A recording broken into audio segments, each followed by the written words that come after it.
Welcome to Doing the Work, a Naples Integrated Recovery podcast. My name is Brian, and this space is for anyone who's tired of surviving the same emotional and behavioral loops, whether that's anxiety, trauma, addiction, or problems in your relationships. Around here, we cut the surface level advice and sugarcoating, no platitudes or bumper sticker wisdom.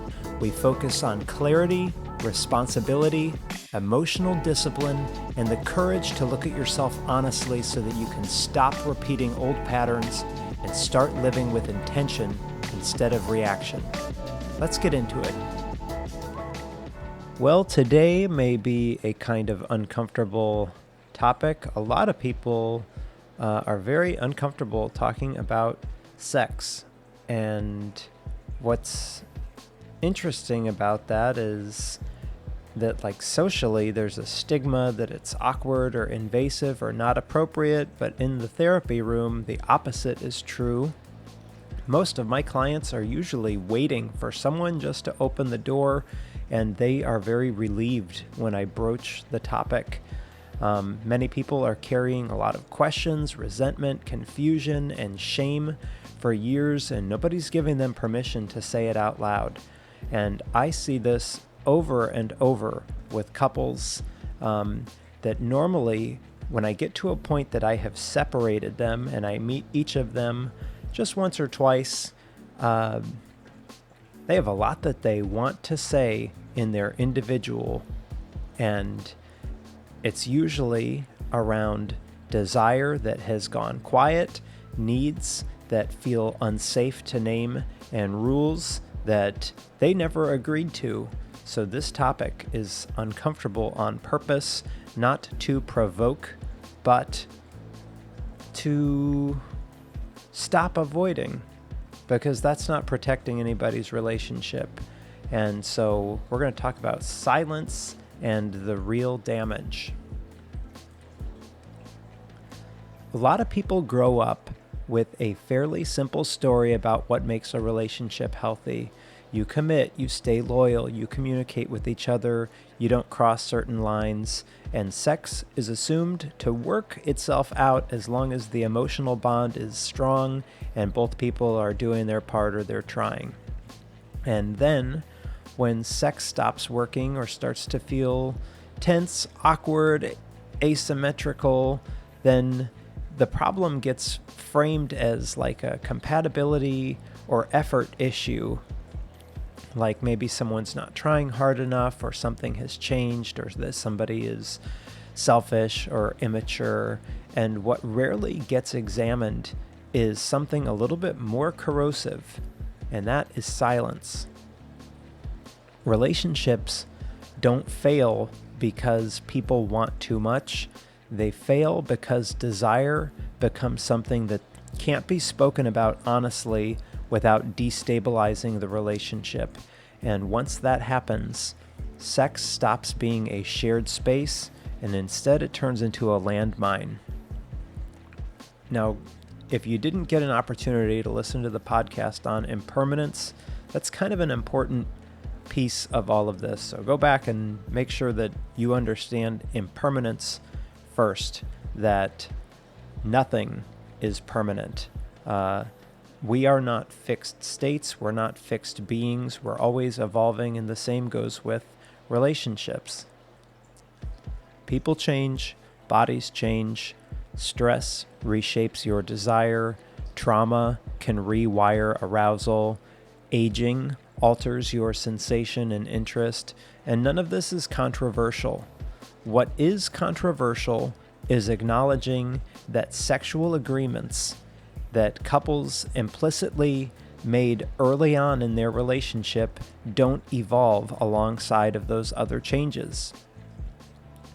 And many couples do not continuously negotiate a sexual contract.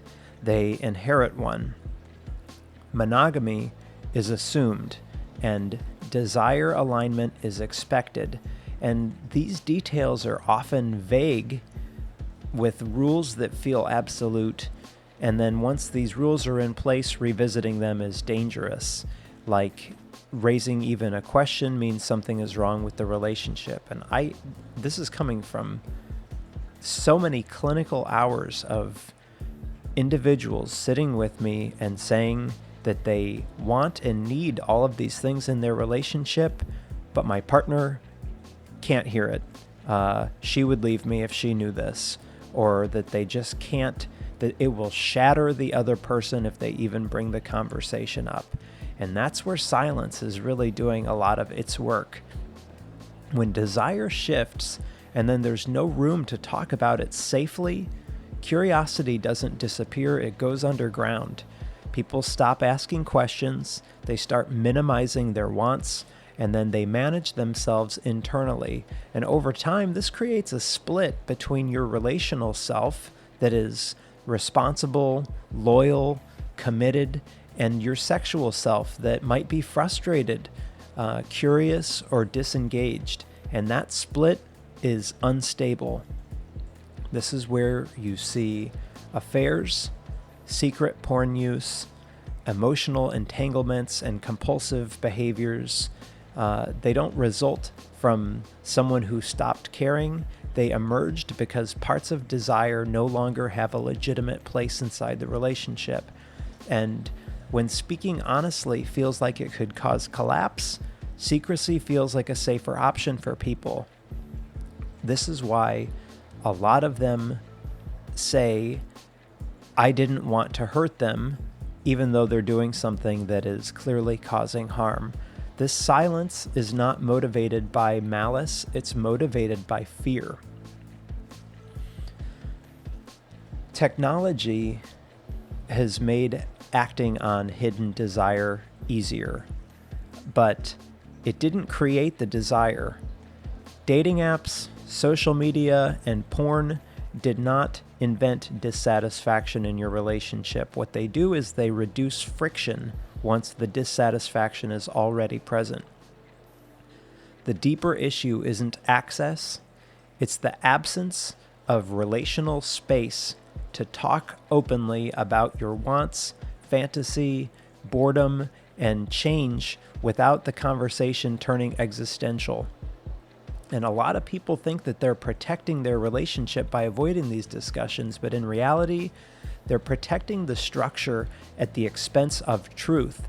And truth doesn't vanish when it's ignored, it leaks through resentment, withdrawal, sarcasm, loss of attraction, and quiet contempt. Sex itself often gets blamed here, but that's a misunderstanding because sex is not the destabilizing force, it's the silence that is.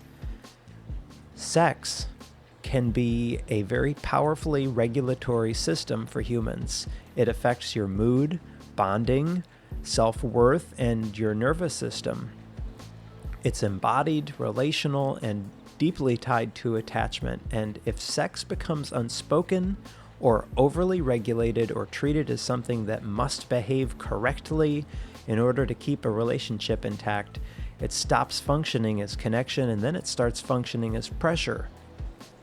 And many people carry sexual wounds, even if they might not label it that way. Some might be obvious, like coercion or a violation, maybe rejection, or others might be quieter, like learning early that your desire was a sin, or that it's inconvenient or excessive or something that you need to not speak of or manage privately. And wounds like that don't heal through restraint. They heal through experiences that restore your own agency, safety, and permission. Avoiding sexual conversations does not make you mature. It doesn't make you virtuous. In fact, in most relationships, it just creates anxiety. Erotic fear frequently disguises itself as virtue. But if sex is governed primarily by anxiety, so I'm talking about like fear of comparison to others, fear of your own inadequacy, fear of abandonment, I'm sorry, but it's control that is replacing curiosity, and control is a poor substitute for intimacy. I want to share just a brief story that sticks with me here. Someone on social media had told me once, matter-of-factly, that he had like zero sex drive. He described himself as asexual, but still wanted a committed relationship. Fine. Then he added that his partner needs to not have sex with anyone else. Ever. Masturbation is allowed, and that's it. And I remember thinking, what is that exactly? Because that isn't about orientation or preference. It's about you and your anxiety, control, and ownership masquerading as values. It's a perfect example of how sex gets avoided, regulated, and boxed in under the guise of what is quote-unquote healthy, while no one is actually talking about desire, impact, or fairness. And this is what comes up all the time when people finally feel safe enough to say that quiet part out loud. So yes, again, I get that this topic is awkward, but if you're not talking about it, then unspoken rules are running relationships into the ground. Consensual, honest sexual expression tends to increase communication, not erode it. It gives partners language, it normalizes change, and it reduces pressure on sex to be perfect. When people are forced to amputate parts of their erotic self so that they are remaining acceptable, desire does not disappear, it fractures, and that fracture shows up as avoidance, resentment, compulsive behavior, and loss of attraction that gets blamed on chemistry instead of constraint. And possibly one of the most damaging parts of this dynamic is that it's socially rewarded. People are praised for being good partners while silencing themselves, where like wanting more is framed as selfish or threatening. And over time, people learn to distrust their own internal experience in order to preserve relational stability. That trade-off rarely holds. Relational harm is not caused by the excess, it's caused by denial. Denial of being curious, denial of change, and denial of the reality that sexuality does not freeze once you make a commitment or get married to somebody. The problem isn't that people want, it's that they stop being able to ask. When I was in grad school, I took a course on human sexuality because that's part of Florida's required curriculum for mental health licensure. And I read a book that really stretched my thinking. It challenged everything that I've ever thought about relationships and what do I know about relationships. And the goal of that being part of the curriculum was this is supposed to kind of hurt your feelings or create a reaction in you. And a lot of people just shut it down right away and say that doesn't work for me, instead of actually the purpose of integrating this material is to make you question your own values of why do I think the way that I do, or how do I know that this is important to me? So this may sound a little bit off-putting, but hear me out. Monogamy is often treated as a moral achievement rather than what it truly is, a relational strategy. And for most couples, this fits very well. It creates focus, deepens your bond between each other, and it supports a sense of safety that allows intimacy to grow. For others, it can become a pressure system that manages anxiety more than it actually nurtures connection. The trouble starts when monogamy stops being a choice and functions like an identity. So early in relationships, monogamy often works because of novelty, attachment, and sexual curiosity all being aligned. So the desire feels mutual, the boundaries are obvious, and there's little need to articulate any rules because things seem to take care of themselves. The mistake is assuming that what worked in that phase of your development of your relationship should remain fixed forever. Your sexuality does not stay put. It shifts with age, stress, health, power dynamics, boredom, novelty, and self-concept. And sometimes partners can evolve together, but usually they don't. What happens is divergence, where monogamy turns from a shared agreement into a way that people are managing fear. So this is where anxiety really enters the relationship system, because when desire is asymmetrical, the relationship often defaults to protecting stability rather than exploring what that difference looks like. The lower desire partner usually sets the ceiling for what sexual expression is going to be, often without intending to do that. And then the higher desire partner is kind of expected to adapt or reinterpret their needs or frame their wants as excessive or immature or sin. And this dynamic often is not discussed. Instead, it just gets wrapped up in the language of loyalty, respect, and emotional maturity. And underneath all of it is fear. Just sit with that for a second. Fear of comparison, inadequacy, fear of being replaced by someone else, or fear of losing control. And at that point, sex is now not a shared space of curiosity, but instead something to manage carefully. So conversations narrow, wanting becomes risky, and desire turns into a problem to solve rather than just information about the relationship that needs to be explored or understood.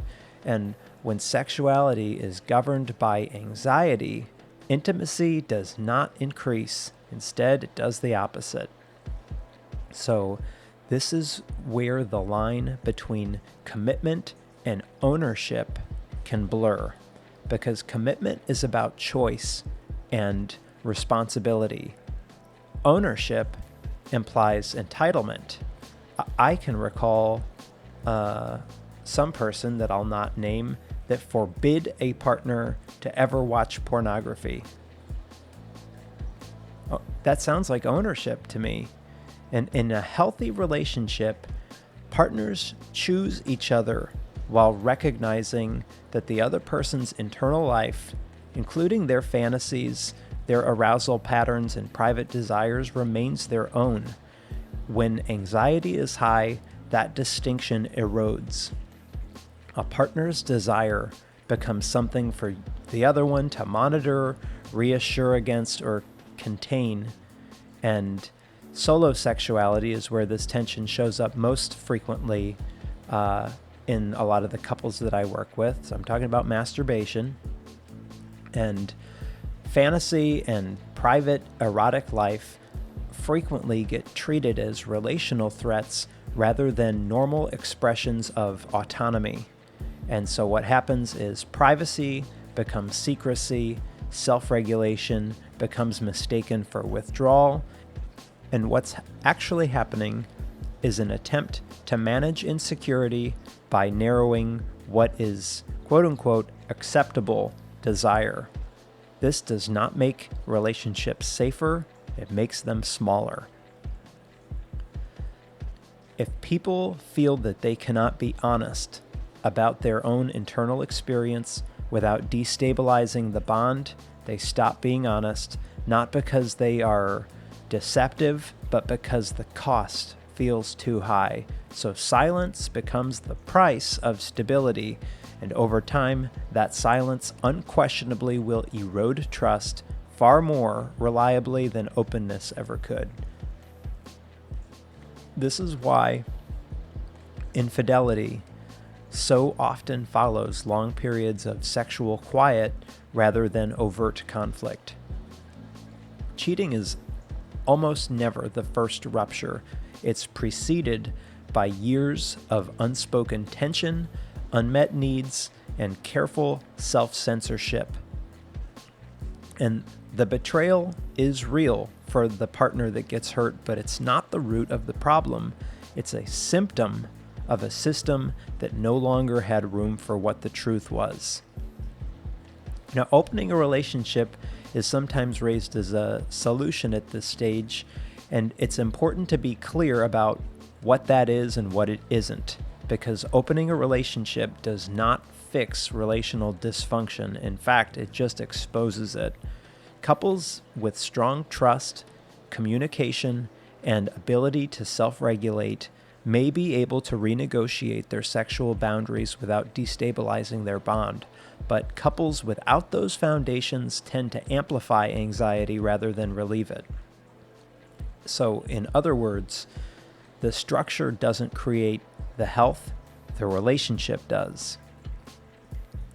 And there are also times when remaining monogamous is the healthier choice, not because monogamy is inherently superior and not because it's virtuous, but because focus matters. So if there's a period of conflict or grief or needed repair, then keeping sexual energy oriented towards your primary bond is support stabilization.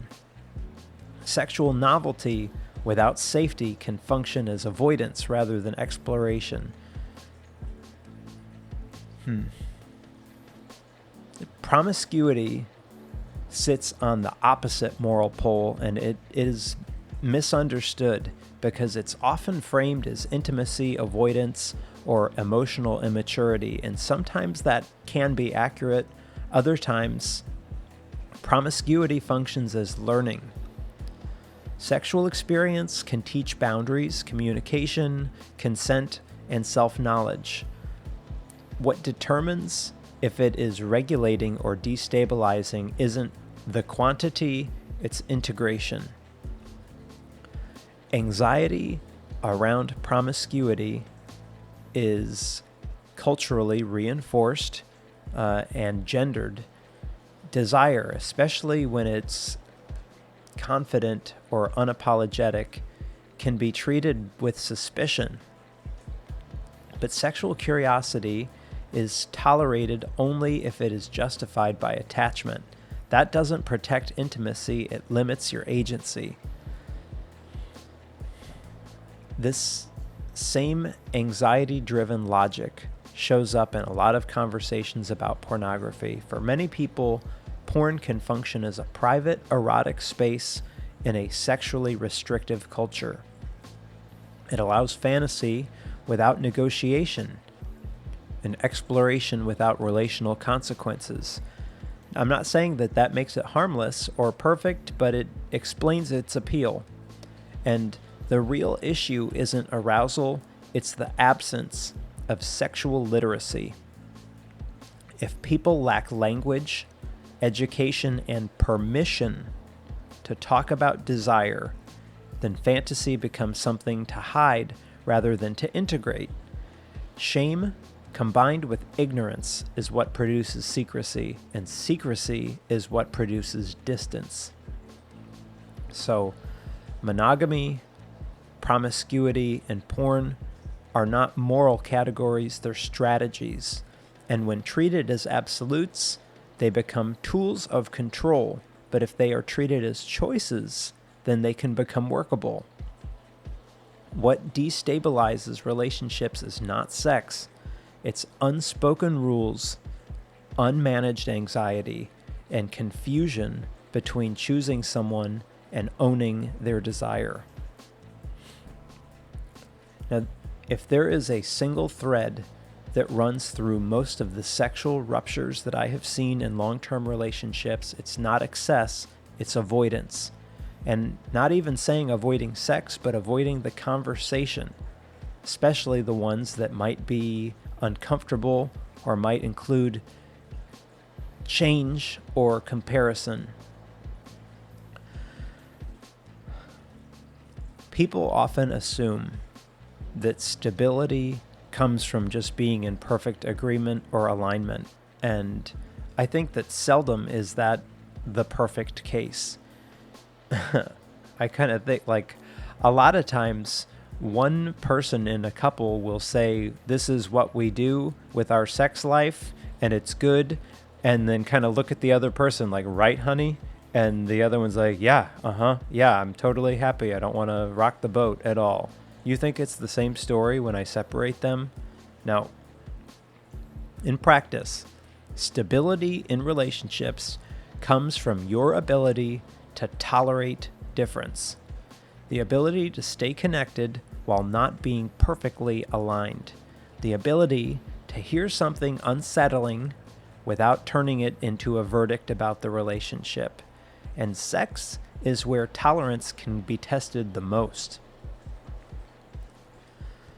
Desire is not static. It doesn't respond reliably to rules, reassurance, or good intention. It responds to safety, agency, novelty, and presence. And when relationships try to govern desire or control it rather than understand it, then the system tightens, anxiety increases, and silence is usually the outcome. That might feel protective at first because it reduces conflict and it might avoid hurt feelings. It preserves an image of harmony. You know, y'all go to church together, you sing the songs, everybody recognizes you in the front row as the good Christian couple. And internally, what I see with a lot of these couples is corrosive silence, forcing people to manage themselves alone inside of a relationship that should be shared. And that's where a lot of couples are stuck. They don't fight about sex. They don't argue about boundaries. They just don't talk about it. Sex is either completely avoided or it becomes a routine or compartmentalized, and desire becomes reframed as a mood problem, stress issue, medical issue, anything except information about the relationship itself. The problem isn't that people want different things. That is inevitable. So just pause for a second. If you're having an internal reaction, just think about that for a moment. People change, desire changes, and the problem is that wanting different things becomes unspeakable, probably because of your own reaction to your partner saying that to you. This is hard to sit in, isn't it? It is. When honesty feels dangerous, people adapt. Some disconnect, some comply, some outsource parts of their erotic life privately. I had one couple that he would regularly go get happy ending massages, and she would drive him there, but neither of them wanted to even talk about the disconnection of what was actually going on. It wouldn't even be addressed. It was just kind of like unspoken. Some lose interest altogether and convince themselves that desire was never even important to begin with, or might say stuff like, oh, I'm in my 50s or 60s or whatever. I don't even think about that. That's bullshit. I've had 70-something-year-old clients. One guy came to me seeking help making a decision which of his 70-something-year-old girlfriends, he had 3 of them that he was sexually intimate with, which one he wanted to be with. Okay, so let's not pretend that sex and desire drops off after you're 40. None of these strategies create intimacy. They create distance that just becomes normalized. And over time, partners stop relating as full adults and start relating as caretakers of each other's anxiety. That's not intimacy, friends. That is management. And one of the most persistent misunderstandings is the idea that sexual security comes from restriction. In reality, it comes from trust and transparency. Trust doesn't mean that you like everything that your partner feels or does. It means believing that the relationship can survive honesty and can survive discomfort. And transparency doesn't mean oversharing or forcing conversations before there is safety. It means not needing silence to keep things intact. This is where many couples become confused about control versus care. Monitoring a partner's desire, what they fantasize about, how often they masturbate, what turns them on, etc. This gets framed as intimacy or reassurance, but more often, it's an attempt to manage insecurity. If reassurance becomes surveillance, desire shrinks. People don't feel safer, they feel watched. Privacy is not the enemy of connection. In healthy relationships, it supports autonomy, which actually strengthens intimacy. If people feel free internally, then they're more likely to choose connection externally. This applies just as much to solo sexuality, masturbation, as it does to partnered sex. Masturbation, fantasy, and private erotic life are not betrayals. They are part of being a self-regulating adult. Trying to eliminate them does not create closeness, it creates compliance or secrecy. Is that what you want? A connection where your partner obeys you? This dynamic shows up when sex becomes overly performative, when it's used to reassure or appease or prove commitment. Obligation erodes desire just as reliably as neglect does. When sex stops being chosen and instead it becomes something that is owed, it reproduces the very powerlessness that intimacy is supposed to counteract. So I've had a lot of female clients that share that they have this obligatory sex where they just kind of force themselves to do it. And that is not healthy either, to have to be forced to perform for your partner when your body is not responding and there's no desire or no passion for you to want to do it. What protects relationships isn't agreement about sex. It is your ability to stay in a conversation that's uncomfortable as things change. That doesn't mean that every conversation is easy. They're certainly not. And it doesn't mean that they are resolved quickly. This might be something that takes years to figure out. It means that you have room to say things feel different now without it meaning that the relationship collapses. It means curiosity is allowed to exist without immediately becoming demand for action. And it means that neither partner has to amputate parts of themselves just to remain acceptable for the other. A healthy sexual relationship isn't defined by how much sex the people are having or how adventurous they are or how closely they are to a particular model. It's defined by whether desire is allowed to be alive, negotiable, and spoken out loud. When silence governs sexuality, people start to drift apart, and if fear is what is governing it, then control replaces intimacy. If shame is governing it, secrecy is going to be present. So, sex is not the threat. The threat is confusing anxiety with virtue, confusing restriction with safety, or confusing commitment with ownership of somebody else. Desire doesn't need to be eliminated. It shouldn't be obeyed. It needs to be understood. Relationships don't fail because people want too much. They fail because people stop talking. And the moment that silence becomes the price of stability, intimacy is at risk. So I'll leave you with this to think about.